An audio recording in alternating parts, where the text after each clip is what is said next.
Hello, welcome to this week's edition of WCS Sports Connection. I'm your co-host, Jimmy Qualls, and back with us is our co-host, Tate Mathews. Basketball in full swing, Tate. But before we get into it, let's talk about something that's coming very soon on February the 1st, the Mathews Rivalry Friday After Party. Can't wait. Year two. The first one was last year, and I think anybody who was there was pleasantly surprised with the turnout, and I mean that in a good way. We didn't know what to expect. It was packed the whole time. I think almost all the coaches came by, and it was a very fun night. So I can't wait. And what kind of pizza are you going to get? Do you know I'm going to get try a little bit of everything? I'm going to get the meat lovers. I like the meat lovers too. The Al Capone or something? The Al Capone. And see what they're going to do is everybody that shows up that night, 2 free desserts with every specialty pizza ordered. All right, so last year, if you'll remember, we were at capacity, line out the door. People had to leave.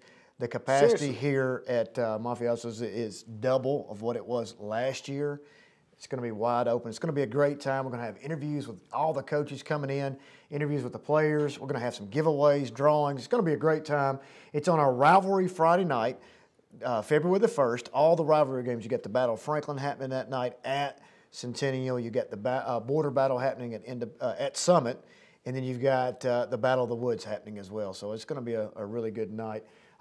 Probably one of my favorite things outside of the Wilcos that we did all of last year. It was fun. It was fun, but it's kind of bittersweet because if we're having the second Rivalry Friday or Rivalry Friday, what does that mean? This means all but over. We're winding down, getting ready for district tournament. So, well, let's get right. But I'm excited about that too. Let's get right to it. Brentwood Lady Bruins, 14-6, 7-3 in District 11 AAA play.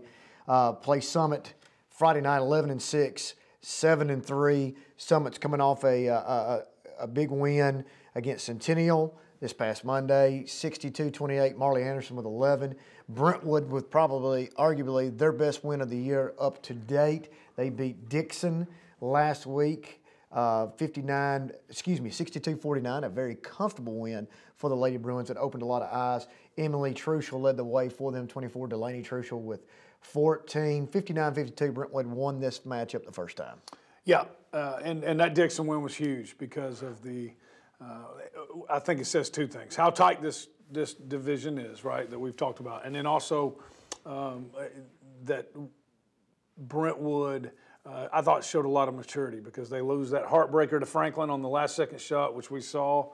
I know we'll talk about that in a bit, but, could have hung their heads, right? And that was on their home court, could have hung their heads. They didn't. They turned around, they beat Dixon County, and they beat them convincingly. So the thing jumps out to me, Dixon County with 49 total points. The Trussell twins had 38 on their own. They can play, man. Yeah. Brentwood, I really do think the girls' district tournament, as tight as the boys is going to be, the girls' district tournament is going to be something now because they've all proven. So Brentwood gets beat by Franklin. How does Franklin follow that up? They get beat by Ravenwood, and then Brentwood turns around, and Dixon County was in first place, correct? When they beat them, Brentwood, yeah. So that's a big win. We're going to have to play Wilco Street, not Wall Street, not to be confused, of buying and selling here in just a moment with the girls' teams of which way are they trending in 11 AAA. Ravenwood 10-7, 6-4 play Spring Hill. Spring Hill's 3-14 and 0 for the world in 11 AAA play. The last time they played, it was 64-11. Running clock. Popcorn City and the first tombstone of the day goes to the Spring Hill Lady Rebels. Talk about somebody that's playing really well right now, Lexi Erickson, and that brings us to our first of 2 plays of the week this week for the WCTV Play of the Week. Talia Lee down low trying to get position on O'Neal. Erickson's not shy. Absolutely, you're right. Well, definitely still the gimmick defensive boxing one on Harmon as Lexi Erickson answers with the 3. And it looks like Erickson's going to take over. Answering the bell, Erickson. As you can see right there, Lexi Erickson, 17 points, underclassmen for the Lady Raptors. Mariska Harris's team's playing really good. Talia Lee, Jazz, Harmon, and group. Once again, they play Spring Hill this week. It does not look good for the Lady Raiders of Spring Hill down there in Spring Hill, Tennessee. Dead man walking. Dead man walking. Popcorn City guaranteed. Now, Ravenwood came in. They avenged that loss against Franklin. Getting that win against Franklin was big. Big. They were kind of tied right there in the middle of the pack. Now that separates them and gets them a game ahead of the Lady Rebels. Well, you know, you've done it. The thing that I think gives them, makes Ravenwood so dangerous is they've got 3 scorers with Taya Lee, Lexi Erickson, as we just saw, and then everybody knows about Jazz. But so come tournament time, you know, everybody's seen each other twice. They all have really good coaches. They're all going to have really good game plans. But, you know, they have 3 legitimate scorers. I think that makes them dangerous. Franklin Lady Rebels 11-10 right now, 5-5 in 11 AAA play. They are off this Friday night, coming off this loss. Talk about Coach Wild and his team right now. I still think you do not want to match up with them because they could always be dangerous. That's right. And he's, you know, they're going to come in. They're going to do what they do well. They're not going to try to hit you with a bunch of different sets, right? And, you know, depending on the matchups, but most of the time they'll be in that man-to-man. They're going to play it well. They're not going to make mistakes on offense. And as we've seen, you know, they've got 2 of the better freshmen in the whole 11 AAA. And they've got some young ladies that can score as well. So, again, it'll be I would never feel comfortable about Wild, the Wolfman, having a 3rd time seeing you, right? Because you know they're going to come ready. I would not want to play Sydney Ryan at any given time. She could go for play 30 any given night. The Lady Cougars of Centennial are currently sitting at 4-12, 1-8 in 11 AAA play. They play Independence, who's 4-16, 2-8. Why is this game so important? Do you know off the top of your head? Yeah, you don't want to have to play the playing game. You're out. Well, the playing game, you're going to have to play Spring Hill regardless of what's fixing to happen. Yeah, and then you get the loser of this #1. game could quite possibly have to play Spring Hill. Let's say they win that game, and then what's your reward? You're going to get Dixon County or Brentwood? The Lady Patriots. That's close. The Lady Patriots. Yes, That's right. Page sitting in first. But Not good. Indy lost to Page 64-44 on Friday. They have lost 3 in a row. Centennial's lost 5 in a row. Ashley Harden, unfortunately, out for the season. For the Lady Cougars, you know, this is one of those things where you got to try to figure out, put something together here late, try to make a little noise, and then get in a tournament and see what happens. That's right. And when you're looking at the schedule at the beginning of the year, looking at potential wins, right, which you all do. Some might not admit that they do it, but they're trying to map it out. This is one that you know you really need to get this win. Page, for both of them. Exactly. Page, Lady Patriots, 18-3, 9-1. Dixon County, 15-4, 8-2. This is a big one. Yes, it was. You got to think. Dixon right now sitting at 8-2 in conference play. Page 9-1. The only loss Page has is Dixon. By 2 points. You win this game, you still have a game and a half now up on them. You have you cannot lose that game because it goes to splits and you go to head-to-head and then you go to your next loss and all that. So this is so important for Page if they could get this win. Like you said, they did win last time. Dixon won last time, 77-75. Dixon lost to Brentwood. Page beat Indy. Page is now in the mid-state top 10. I really think if we're buying or selling right now, the Lady Patriots not only win this game, they win this game convincingly. Wow. That's big. I think they win. I don't know about the convincingly part. And you mentioned the top 10. It really didn't hit me until I saw that the other day. I'm really surprised it took this long. They're 2 wins away from winning 20 in AAA ball. They've got one of the best scorers, players, maybe, definitely in the mid-state, maybe in the state, in Faith Wilkin. So I'm surprised it took that long. It doesn't matter. I know you're a little harder on those guys than I am, but that one surprised me. Regardless of what happens in this Dixon game, I think they ought to stay there. They're definitely one of the top 10 teams. So I'm with you. I think they win. I don't know if they. They're not the only team that got snubbed on there. I think Nolensville also deserves to be in there. If you look at their records and their quality of wins, the East Nashville, I think, if I'm not mistaken, the girls is up there in the top. Whatever, they've beaten East Nashville, but neither here nor there. It doesn't They've matter. got like 2 losses, one of them, maybe 3. One of them's Nolensville. So, I mean, you've got to finish the year, regardless of what the rankings are, you've got to beat teams when it matters. I think Page is playing better than they have all season long right now. They're averaging 65-plus points a game. Which is... Their average margin of victory is 20-plus. Yeah. I'm going to predict a double-digit win in this game right here. Now, I know a lot of people think I'm crazy. I think Dixon could possibly be trending in the wrong direction. They get beat. So you're selling on Dixon? I am selling like crazy. I'm selling, and I'm taking anything that I made off the Lady Cougars, and I'm pumping all towards the Lady Patriots. it'd be tough to buy their stock right now because it's pretty high. But I really think that Page is going to be a force to be reckoned with. I may be pumping that money into the Brentwood Lady Bruins. I've always thought they're going to be really, really tough down the stretch. They've kind of been up and down a little bit, but I think this late this season they're going to be tough with the Truthful Twins. Who's the deepest team? Well, right now, Brentwood plays a lot of girls. I think so too. That's going to help them down the stretch. I think that's kind of I hate to say a weak spot of some of these teams, such as Franklin. Ravenwood's been, injury plagued. Summit, a little bit of a lot of underclassmen. I think Brentwood over and all has got probably the deepest team as far as if you look at the box scores every night, who's playing. You're looking at 8 to 9 man rotation, which at this time of the year is really, really deep. I would think so. Yeah, So and they've got 4 or 5 that will contribute on the scoring end.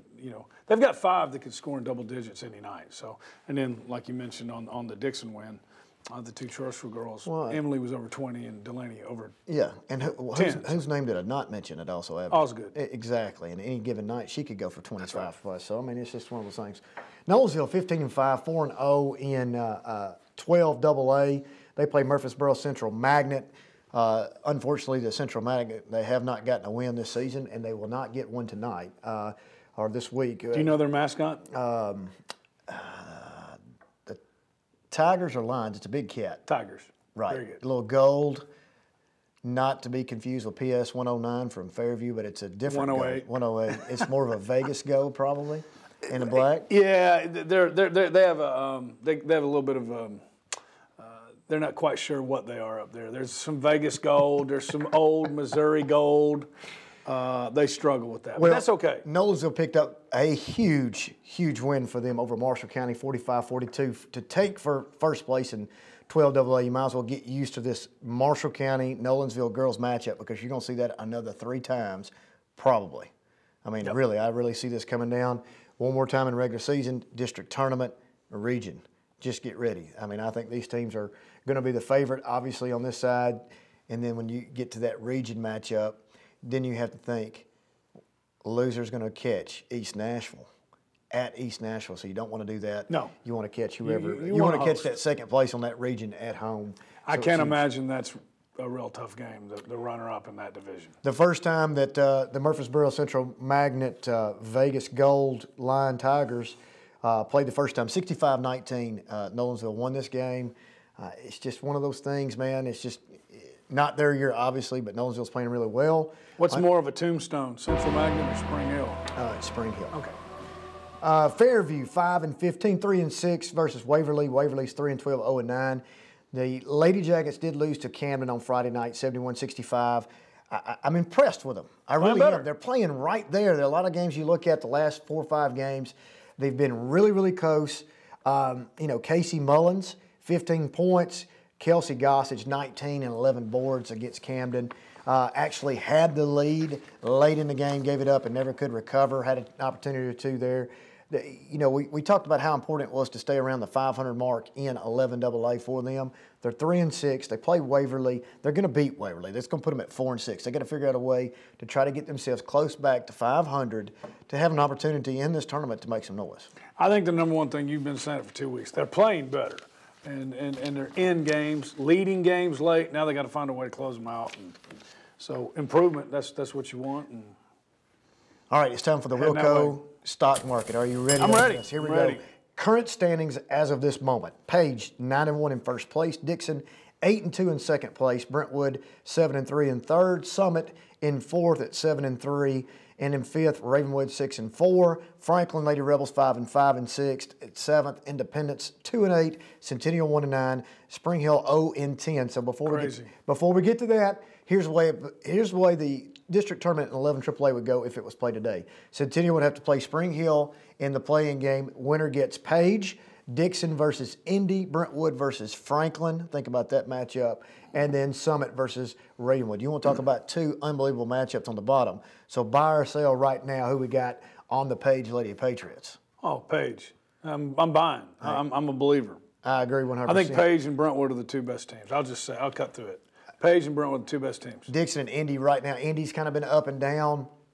I'm glad at the fact that they're in those games where they hadn't been the year before. I just think the Lady Cougars, Dixon are playing really, really good basketball. But I'm going to go ahead and predict right now Dixon's sitting at 8-2, potentially finishing with 4 losses before this thing's over. And if they do that, Brentwood could slide into second, and potentially Summit could slide up. Big matchup with Summit coming up this Friday, and that's huge for the Lady Spartans. Are you buying, selling? Yeah, I'm buying. I'm buying Page, I'm buying Brentwood, and I'm buying Summit. And I think there's an outside chance we're talking. Now, I'm talking about when we get to the tournament. Yeah, now, I get you on that. There's too much ground for Ravenwood and Franklin to make up on Dixon County, but maybe not Ravenwood. You're thinking you can bump Dixon all the way back to Franklin. fourth? By the end of the tournament, I'm not so sure Dixon's even in the top 4. Ooh, that's pretty bold. That's pretty bold. I think they are. I think they're one of the top 4 like teams. I see it. I like it. Well, I think now, Summit, hey, to be honest, from my seat, I would love nothing more than that. Yeah. But I really honestly think that Dixon's I think Page and good. Brentwood are the best, and then I think Summit is capable. So you're of saying Page, Brentwood, Summit gets in, then you're thinking the Ravenwood, Franklin, yes, one of those two is going to beat Dixon out to get into this thing. I do. Well, first off, what's going to have to happen is That'd break your heart. Dixon's going to have to. It was a joke. Dixon's going to have to get 3 more losses for that to happen. Is that what you're saying? Well, no, I'm just saying by the time we get to the tournament. Who's the 4 that advances to the region? Come on. Yeah, I think. You don't think that Dixon? No, I don't think advances? Dixon makes that tournament. Wow. So I don't know where they start So you're off. having to say that Dixon's going to bump all the way back to the 4-5 game, and either Franklin or Ravenwood's going to play Dixon, and one of those 2 teams is going to bump them There out. you go. Okay, all right. That's tough. That's a good, bold. I think Dixon would rather see Franklin than Ravenwood. Maybe, potentially so. But I think Brentwood would rather see Ravenwood than Franklin. It's matchups, man. It's all about matchups. It comes down to it. On the boys' side, it's all about matchups. Brentwood 16-5, 8-2, playing against Summit 6-8, 4-5. Summit played Centennial earlier this week. Here's the thing about Summit: 3 great quarters. They're down 4, maybe 5 points at the end of the third quarter, and then it just kind of happens. Now you got to think: who does he have on the court?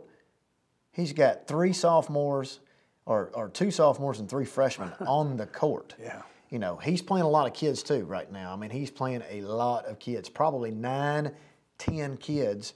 It's going to end up paying off. I just don't know that it pays off this year. I'd love nothing more than to see it happen. I love Old Sparty. I love watching this team play. They flat get after you. They can beat anybody on this list. They've already proven that point. Yes. They've been in those games. It's just it's the youth right now, that youthfulness that may not translate into the tournament. It would be so important for them to get into the tournament, win a game, get into the region, get their feet wet for down the road in the future, so they know kind of what to do. But in the Centennial game, Trey Carlton. What can you say about Trey Carlton? 22 points, 23 points. Played really, really good. Patrick Garrett had a coming out party for him. 5 threes against them. Some of those things that you don't account for when you're playing Centennials. Patrick Garrett going 5 for 6 from 3-point line. You know, it's one of those things where you got to take care of Trey Carlson. You got to take care of Dusty Williams, and then hope that the rest just kind of happen. But it's one of those games where they played well. I believe I saw Trey broke the 1,000-point club. He's in the 1,000-point club. Is that correct? He did. Congratulations to him. Trey Carlton. It's been kind of a lot, man. We've had a lot of those happen in the last little bit. Tristan Conger, Kanata Wirtz, really good game for Coach Josh Goodwin, Keaton and Destin Wade, obviously Caleb Jolly. The Wade boys have got to stay out of foul trouble because they bring so much to the table, whether they're scoring points or not.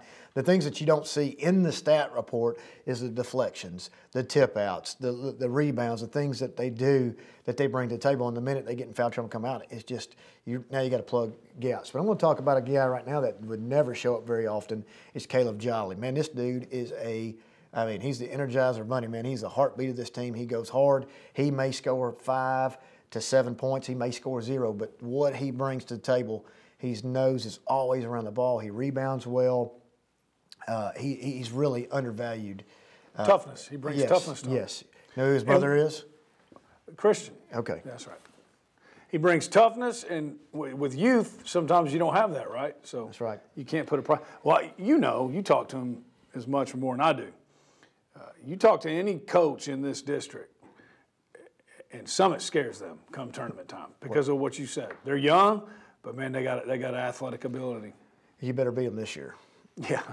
Take your shots. Brentwood's coming in. Brentwood beat Dixon 51-44 after losing to Franklin 53-51 in that Tuesday night game last week. That was huge for first place. That was huge. Summit beat Dixon 61-49, which is a big win. That just goes to show you they can beat anybody. Yeah. And then they come into the Centennial game and kind of run into a buzzsaw. Centennial played really, really good basketball, winning that 70-58. This will be a fun matchup. It's all about matchups. Unfortunately for Summit, this matchup is Brentwood's a bad matchup. It is. It really is. The size, but Brentwood hasn't been playing stellar basketball right now. And what kind of throws a wrench in this thing, if you look at their scoring in the last few games, they beat Dixon 51-44. They've been averaging in that 50-point range. Keep eye on this game, Tate. You upset alert? I'm going to put it on upset alert. I'm not saying they're doing it, but I'm going to say this is going to be a close matchup. Yeah, I think Brentwood's a bad matchup for Summit. They're so long, you know. I mean, they got to be the longest team in 11 AAA. And I tell you who I was impressed with was Mills the other night. Man, that he was their best player on the court the other night against Franklin, without a doubt. I like him. He's a matchup problem. And I don't know who guards him for Summit. Oh, I'm going to tell you it's going to be either Destin or Keaton. One of the twins? That's a really good matchup to watch. The $1 million matchup is who's going to have Jack Thurman. Will he come out and mix it up a little bit with zone? Will he try to press like he did Centennial? One thing Coach Goodwin's going to do is going to keep this thing ugly. He's going to kind of keep it in that 50-point range. So I'm telling you right now, this is going to be a game that's going to come down the wire. They need to have a good fourth quarter to stay in it. If not, then you're going to see another 8 to 10-point victory for Brentwood. But it's going to be close, closer than what the eye appears on this. Ravenwood 7-10, 4-6 versus Spring Hill. Spring Hill's 4-14, 0 for 10. If you add those two schedules together, the girls and boys down there in Spring Hill is 0-20. And tonight we'll make it 0-11. 0-11 will make it 0-22. I mean, it ain't much. Not a whole lot to say. Ravenwood is coming in. That boys' game's not going to be fun. Ravenwood is coming in after losing to Franklin 71-57, despite Rex Gaynor hitting a 9 of 11 from three-point land for 27 points. That blew my mind. That's a school record, not only for threes made but percentage. So you know, that's pretty impressive. Congratulations to Rex Gaynor. Ravenwood did win this matchup 57-42 last time. That's a little close for comfort in this game. I don't see it being that way this game. Nope. That's all you can say about that one. Franklin, 16-5, 91, sitting in first place. They're off. They are ranked in AAA state poll, statewide poll. They're ranked in mid-state top 10 poll at number 3. Glover had 29 points in this game. You okay with that, 3? Yeah, right now, yeah. I mean, I really do. I do think Mount Juliet's probably better right now. Who's number 1 in that mid-state poll? East Nashville. You got to look at that. If East Nashville is number 1, hey, speaking of, Mount Juliet did lose to your boy J-Mo and the boys, so that bumps them. No, they lost to Lebanon. Excuse me, not Laverne, Lebanon. Right. I'm sorry, I always get them mixed up. Blue. I should know that, right? Please, Jimmy Mack. Please forgive me. East Nashville. Wouldn't you like to see them play one more time? East Nashville beat Mount Juliet. Franklin beat East, right? Well, they beat them. They've played them twice. They split with them. Split, yeah. But it's been a 1-point difference both games. That's right. So, I mean, I would like to see them play again. So, right now, who knows? They're all good. Could we see a Franklin-Mount Juliet sub-state rematch? Yeah, I hope not. I think Mount Juliet wins that region. So, I don't know. I say I hope not. I think that one of our guys will definitely play them. I think it's one of our guys in 11 AAA as far as I think we probably sweep the other side, but I think we definitely get 2 11 AAA teams against them. Obviously, somebody will face up. We'll get Mount Juliet. You know, Stratford's not in that. I don't think Stratford's in that poll. I'm not sure that Pearl Cone's in that poll, but I'm telling you right now. They're a real deal. Oh, real deal. Let me tell you who else is not in that poll. In the mid-state poll. 19-2. We'll get to them in just a moment. I know who you're talking But about. on this Franklin, they got votes, though. I did see others. On this votes. Franklin, that brings us to the Play of the Week, Part 2, and that's Reese Glover of Franklin High School. Keep your eye on Reese Glover, number 3 right there. As the 3 on his uniform represents a lot of mini shots Yeah, absolutely. Right. You right on cue by you, Paul. Glover averaging 24 points a game. Mr. 2000, I think they're calling him here in That's Franklin right. now, right? Good stroke by Gaynor, too. Pretty this shot. Is too easy. Too easy. Oh, my goodness. He didn't even jump. What a play by Glover. Yep. Great young man. Goodness gracious. How about that? Cash money downtown. Glover's Parker. 3 for 3. That, my friend, is Reese Glover. As you can see, this game was pretty close, but he hits a couple threes down the stretch to make the lead kind of stretch out 71-57 on that win for Franklin against Ravenwood. Centennial 14-7, 7-3. They play Indy tonight 6-14, 3-7. Are they going to avenge the loss of the first earlier matchup where Independence won this game 62-60? Yes. I want to say something about about the Cougars. Centennial's playing really good basketball. They beat Innsworth 75-64 over the weekend. Patrick Garrett, they're playing really good team basketball. I can't say enough about Trey Carlson. His attitude, his work ethic, the way he's playing, his body language is good. As long as he's playing good basketball like he is right now, he's untrappable, just about unpressable. Well, what does history say? Centennial always plays their best basketball come tournament time. I'm gonna flip the script because if I don't get to them, I know how this is going to end up. You need to. Fairview, 19-2, 8-1 in 11 AA. Tate, if you have not seen the Jackets play, you better go watch them play. I got a chance to see them play against Camden the other night. What'd they do? They dropped 102 points, 102-70. The only thing, if Trey McCoy could have a vacuum to put these kids in right now and seal it up, well, they can't hear any noise, they can't read anything on Twitter, they can't listen to anybody, and I mean anybody, just themselves. And then open it up on game nights, this team could be, they could get there. Wow. But, they're unselfish, man. It doesn't matter who's scoring points, they're having fun, fist bumping. They got some weapons. Trent Turner, 29 points. DJ Estes out there, he had 44 against Camden. I don't know that he scored double digits. Do you think it matters to him? No. You've got Mason McGowan out there, hitting shots. You've got many that I'm missing right now that are playing really, really good basketball. Cam Harris-Luss can score 18 a night and maybe only have 1 point with 8 assists, but it does not matter. These guys are playing good basketball. Yeah, they are. 1 win away from 20. We know they're going to get to that. And they're going to get that tonight. Against Waverly. Waverly 6-9, 3-6. I'm sure that'll be well received, but the Tigers go down tonight in flames. Bad. Page 9-11, 5-5 versus Dixon. What do you got on that one? They're another 1-5 in a row. This would be a big one. That's right. That's what I was going to say. I tell you right now, fourth place. You talk to the other coaches. Page scares them. They're this playing is for better. fourth place. Can you think about that? It's crazy. Correct. Page Patriots could be in fourth place after this game. Nolansville, 12-8, 4-0 versus. I just want to say this before we go off the air. They beat Marshall County 87-43. This goes back to the argument. Smackdown. Thanks for joining us. We'll see you next time.